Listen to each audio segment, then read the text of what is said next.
মা ছেলের ভিডিও দেখেছেন তো? বিশাল ট্রেন্ডিং, এখন বাজারে ভীষণ চলছে। মানে কি অল্প বয়সে বিয়ে মানে করে ফেলেছে, এখন তো কিছু করার নেই না, কোনো বিজনেস করতে পারবে না, কোনো চাকরি করতে পারবে না। একটাই কাজ এখন সোশ্যাল মিডিয়াতে খোলা, যে সোশ্যাল মিডিয়ায় কি করে ভাইরাল হয়ে টাকাটা কারি টাকা কামাবো। আর সেটা করতে গেলে কি করতে হবে? ছেলেকে কাজে লাগাতে হবে, সেই বাচ্চা ছেলেকে যে এখনো তার বুদ্ধি শুদ্ধি হয়নি, তার ফিউচার নিয়ে খেলতে হবে। আর তার ফিউচার খেলছে তো ভালো কথা, তার সাথে আমাদের সন্তানদের, আমাদের মতো সমাজের সন্তানদেরও সে নিয়ে ব্যবসা করছে না? বলুন তো, আপনি কি বলছেন? কারণ আমাদের প্রত্যেক সন্তানের হাতে হাতে একটা করে ফোন আছে আফটার কোভিড। তো সেখান থেকে দাঁড়িয়ে তারা সবই দেখছে যে কি সুন্দর সুন্দর মানে ছোট ছোট মারা তার ছেলে সন্তানকে কাজে লাগাচ্ছে।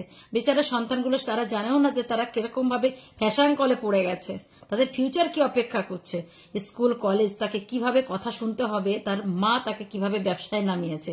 তার থেকে বড় কথা হলো যখন সে বিয়ে করবে তার কি অবস্থা হবে বলুন তো, তার বউ তাকে কি বলবে বলুন তো। সেটা তো বলবে, সেটা আপনিও জানেন কি বলবে, আমিও জানি কি বলবে। আর একটা কথা বলি, সব থেকে বড় কথা কি, এই জঘন্য মেয়ে ছেলেরা যেভাবে সোশ্যাল মিডিয়াকে নোংরা করছে, সব থেকে বড় কথা কি জানো তো, এদের বললে আবার এরা আবার তেড়ে আসে আমাদের কাছে ছুটে। কেন আমরা বলেছি বুঝুন, কেন বলুন তো? ফেসবুক তো কিছু বলছে না, ইউটিউবও কিছু বলছে না, তাদেরও বেশ ভালো অ্যাডস ফ্যাডস হচ্ছে, তারাও বিজনেস করছে, আর তার সাথে এরাও বিজনেস করছে। তো বিশ্বাস করবেন না, আপনারা এখন খুলুন, ফেসবুক খুলুন আর ইউটিউব খুলুন, সারাক্ষণ মম অ্যান্ড সন, এত ট্রেন্ডিং ভাবতেই পারবেন না। এদের এই যে কি বলবো, এর জ্বালায় এখন খোলা দায় হয়ে গেছে ফোনটা। কি ঠিক বললাম না? আর সত্যি কথা বলতে কি, এদের এই স্বামীগুলোকেও বলতে হয়, স্বামীগুলোকে ধরে তো একদম উত্তম মাধ্যম দিতে, ভাই তোরা আয় না বইয়ের সাথে ভিডিও করতে, কেন সন্তানের মাথাটা খাচ্ছিস, কেন সন্তানটাকে মানে ব্যবসার কাজে লাগিয়ে দিচ্ছিস?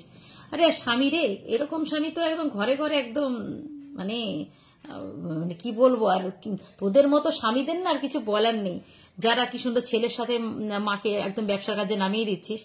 বিশ্বাস কর, তোদের আমি তুই ছাড়া বলি না, সেটা সবাই জানে, কারণ তোদের মতো লোকরা যারা এরকম একটা বাচ্চার ভবিষ্যৎ নিয়ে ভাবিস না, তাদের আর কি বলবো, নিজেদের পয়সার জন্যে, তাই না? কিন্তু ফিউচার তোদের খারাপ, সন্তানের হয়তো খারাপ হয়ে গেছে বা হচ্ছে, কিন্তু ফিউচার তোদেরও কম খারাপ না। কিন্তু ছেলেটা যখন বড় হয়ে বুঝতে পারবে যে তোরা তার সাথে কি করেছিস, তোদের সঙ্গে সঙ্গে ওই যে বলে না মানুষ এখন তখন কি বলে যে বৃদ্ধাশ্রমে কেন পাঠিয়েছে, লাত মেরে কেন বার করে দিয়েছে বাবা মাকে। কিন্তু কিছু কিছু তোদের মতো বাপ মায়েরা রয়েছে যাদেরকে এরকম করে বার করে দেওয়া উচিত, কেননা তাদের ভবিষ্যৎ নিয়ে যখন কোনো মা বাবা খেলে কোনো বাচ্চার, তখন কিন্তু এটাই তারা পায়। এই যে সবসময় যে সন্তানের ওপর দোষ দিলে হয় না। এই যে কিছুদিন আগে একটা ফেসবুকে দেখছিলাম যে একটা ছেলেকে তার বাবা মা কিভাবে ঠকিয়ে তার বোনেরদের সাথে প্ল্যান করে তাকে রাস্তায় নামিয়ে দিয়েছে, সমস্ত পয়সা করি সে ইনকাম করে সমস্ত কিছু বাবা মাকে দিত, সে বাবা মা এখন বোনের সাথে মিশে তাকে ঠকিয়ে লাত মেরে বার করে দিয়েছে বইয়ের সাথে, সে এখন খেটে খেটে তার অবস্থা খারাপ হয়ে যাচ্ছে। তো এরকম আছে, সবসময় বাবা মা ভালো হয় সেটা না, বাবা মাও খারাপ হয়, এটা ঠিক না। এই বাবা মা এই যে ভালো প্রমাণ দিলাম, যারা এই সোশ্যাল মিডিয়াতে ছোট ছোট বাচ্চাকে বিক্রি করে, হিসেব মতো বাচ্চাকে বিক্রি করে খাচ্ছে, এই সব সেই বাবা মা, কুলঙ্গার বাবা মা।